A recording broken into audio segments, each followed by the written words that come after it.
morning, George. Well, I don't want to intrude if it's family. It appears to involve the entire neighborhood. Sit down, George. There's coffee there.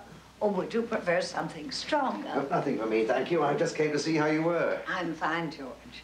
And I'm getting married.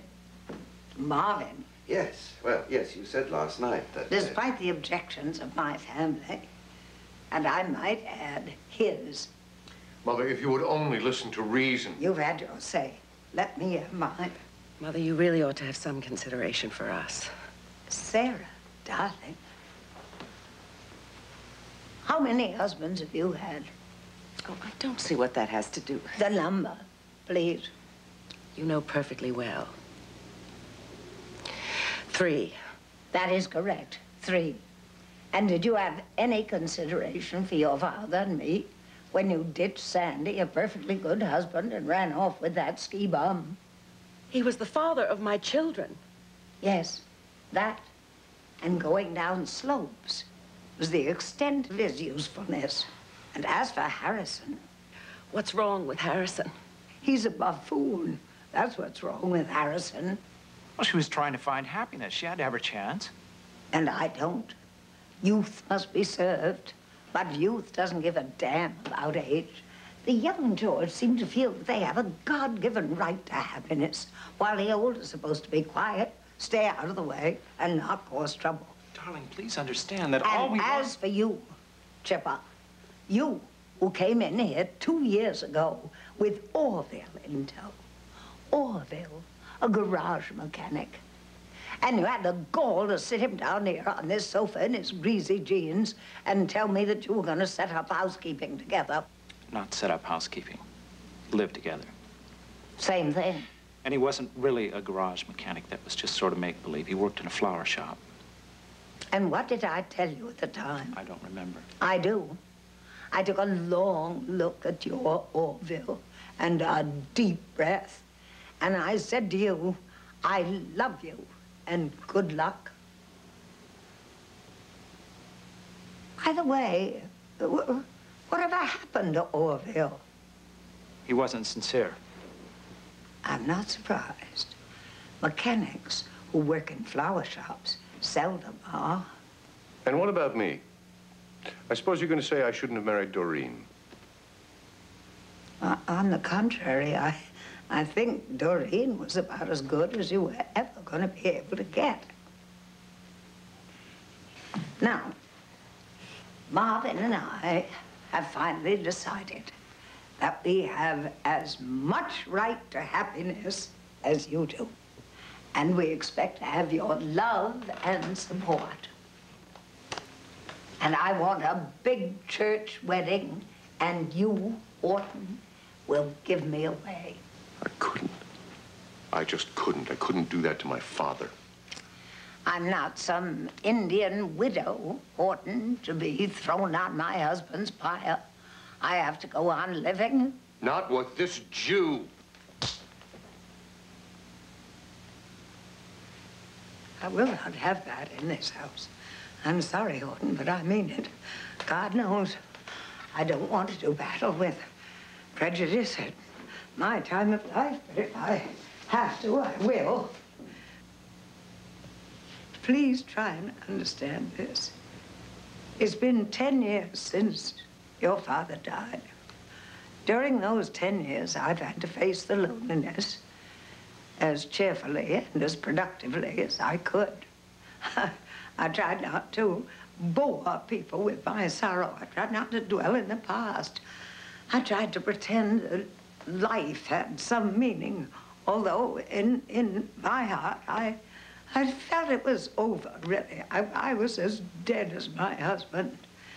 And then, when I became ill and thought I was dying, I said, well, that's that. That's the end of Margaret Delafield. But then, when I began to get well again, I saw it as a revelation. I gradually came to realize that it's never the end until it is the end. I had been spared, and there must have been a reason. my life wasn't over. It was not complete. And then, when I was back in the world again, there was... I'm sorry.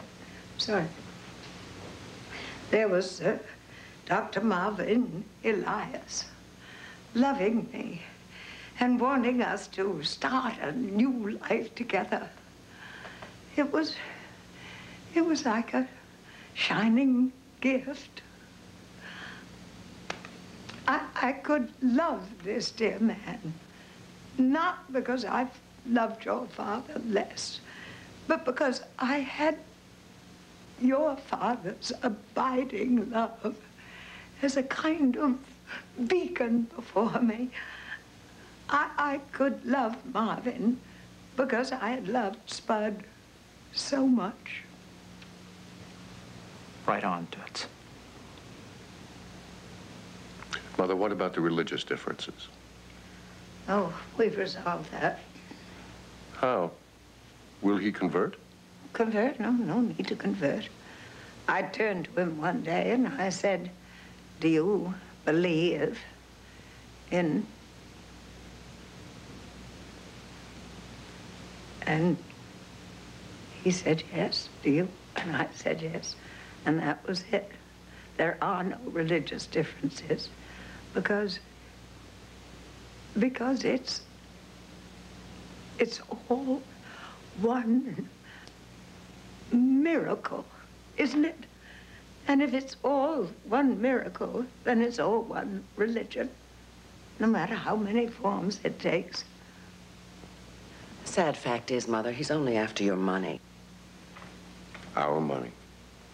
The sad fact is that you children seem to be more worried about the money than you are about me. You won't lose by this transaction, I assure you.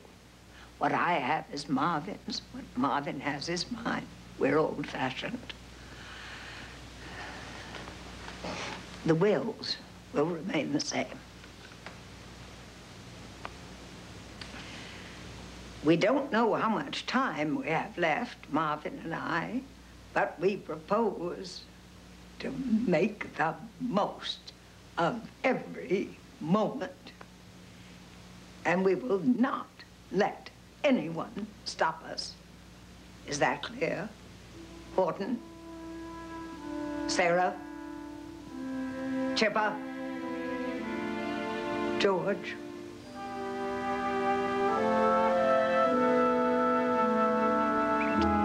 Why she should have included me in her little list of protestees, I couldn't imagine. But once Margaret makes up her mind, she moves quickly. The very next day, she went off to deliver the glad tidings to our minister. I'm planning to be married. Oh, Mrs. Delafield, what good news. Isn't it? And I naturally wish to be married in this church. Of course. Then you agree to that? Oh, of course. Who's the lucky man? Marvin Elias. Marvin Elias? Mm-hmm. I seem to know the name. A doctor, isn't he? Yes. Oh, yes. A splendid man. Dr. Elias. But isn't he, Yes. Yes, he is. Yes. Well, let me see. Oh, dear. We are very heavily booked.